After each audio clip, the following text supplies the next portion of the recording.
ఇవాల్టి రోజు ఈ జ్ఞానోపాసనకి జిజ్ఞాసువులందరికీ, ముముక్షువులందరికీ, నా ఆత్మీయ ఆధ్యాత్మిక సహోదరులందరికీ, నా సహదేవులందరికీ శిరస్సు వంచి మీ పాదాల దగ్గర ఉంచి నమస్కరించుకుంటూ ఇవాల్టి ఈ ఆధ్యాత్మిక జ్ఞానోపాసనకి స్వాగతం, సుస్వాగతం.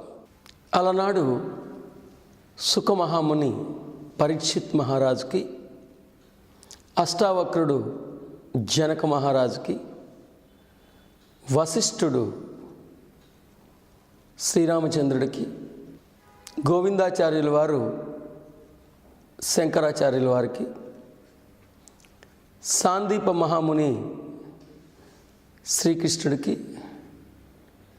శ్రీకృష్ణుడు అర్జునుడికి,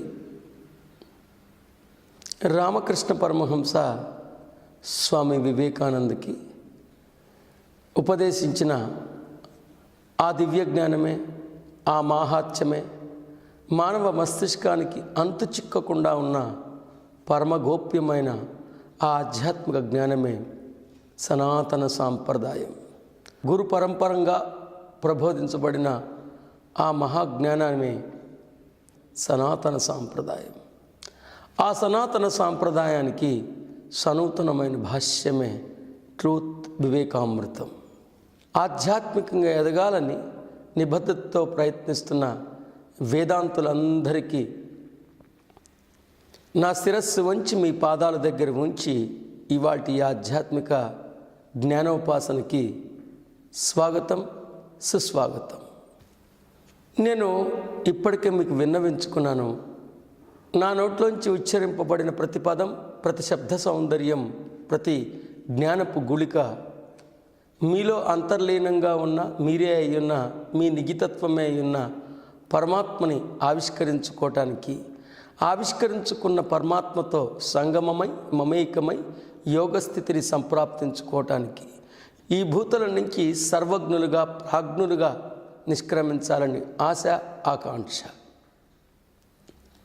అవును, జీవించిన నాళ్ళు జిజ్ఞాసతో ముముక్షువుగా జీవిద్దాం. ఒకవేళ ఈ భూతల నుంచి నిష్క్రమించాల్సి వస్తే సర్వజ్ఞులుగా, ప్రాజ్ఞులుగా నిష్క్రమిద్దాం. ఈ జన్మకి ఒక సార్థకతని సంప్రాప్తించుకుందాం. మరొకసారి చెప్తున్నాను, జీవించిన నాళ్ళు జిజ్ఞాసులుగా, ముముక్షువులుగా జీవిద్దాం. ఒకవేళ ఈ భూతల నుంచి నిష్క్రమించాల్సి వస్తే సర్వజ్ఞులుగా, ప్రాజ్ఞులుగా నిష్క్రమిద్దాం. ఇవాల్టి రోజున మనం ప్రథమంగా ఆది గురువైన శ్రీ శంకరాచార్యుల వారు విరచించిన వివేక్ చూడామణి అనే గ్రంథంలోని 280వ శ్లోకంతో మనం ఆరంభిద్దాం. నేను జీవాత్మని కాదు, పరమాత్మనే అని సింహగర్జన చేస్తూ ప్రకటిస్తూ నీలో పుట్టుకొస్తున్న అనాత్మ భావనలన్నిటినీ నిర్దాక్షిణ్యంగా త్యజించు అని ఉపదేశించారు. గుర్తుపెట్టుకోండి, మనమే పరమాత్మ అనటానికి మీ ముందు మరో ప్రమాణాన్ని వినయపూర్వకంగా అందిస్తున్నాను. ఆది గురువైన శంకరాచార్యులు వారు వచించిన వివేక్ చూడామణి 280 శ్లోకం 280.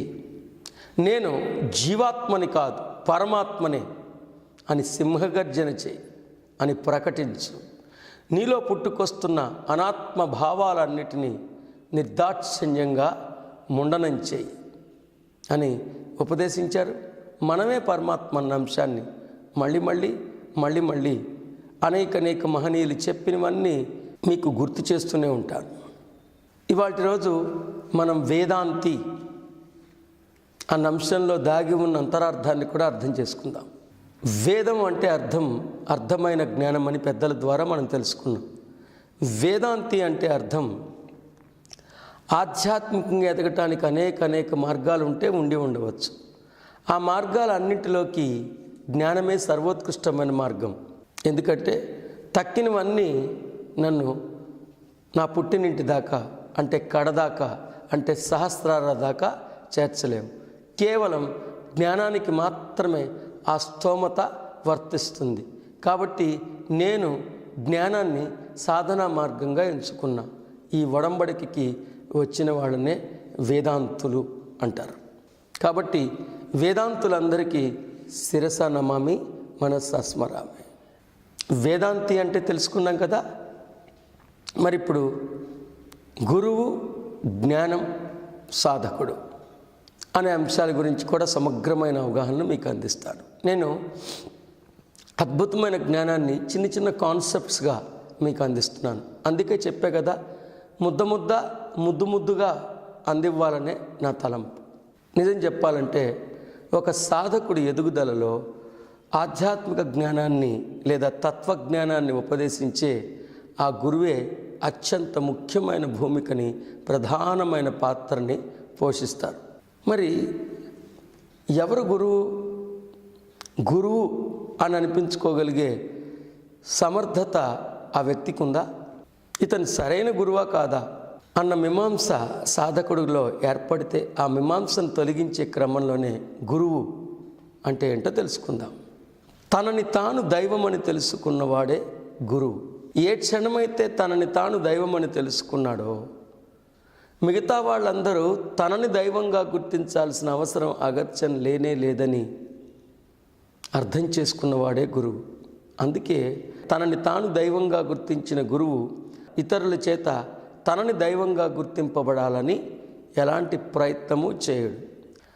ఆ గురువుకి ఆ జన్మలో, ఆ జీవితంలో తటస్థపడిన ప్రతి వ్యక్తిని పరమదైవంగానే భావిస్తాడు.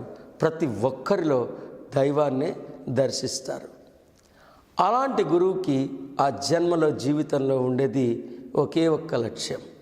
ప్రతి ఒక్కళ్ళు అంతర్ముఖులై తమలో ఉన్న దివ్యత్వాన్ని వెలికి తీసుకుని తమలో ఉన్న దైవంతో మమేకమై అహం బ్రహ్మాస్మి లేదా నేనే దైవాన్నన్న పరమ సత్యాన్ని అర్థం చేసుకోవాలనే అతని జీవితం యొక్క ఆకాంక్ష. గురువు అంటే తనని తాను దైవం అని తెలుసుకున్నవాడు. ఏ వ్యక్తి అయితే తనని తాను దైవం అని తెలుసుకుంటాడో ఇక ఆ వ్యక్తి ఇంకెవరి చేత తాను దైవం అని గుర్తింపబడటానికి ఎలాంటి ప్రయత్నాలు చేయడు. అంతేకాదు, తనకు తటస్థపడుతున్న ప్రతి వ్యక్తిలో అతను దైవాన్నే దర్శిస్తాడు. ప్రతి వ్యక్తిని అతను దైవంగానే గుర్తిస్తాడు.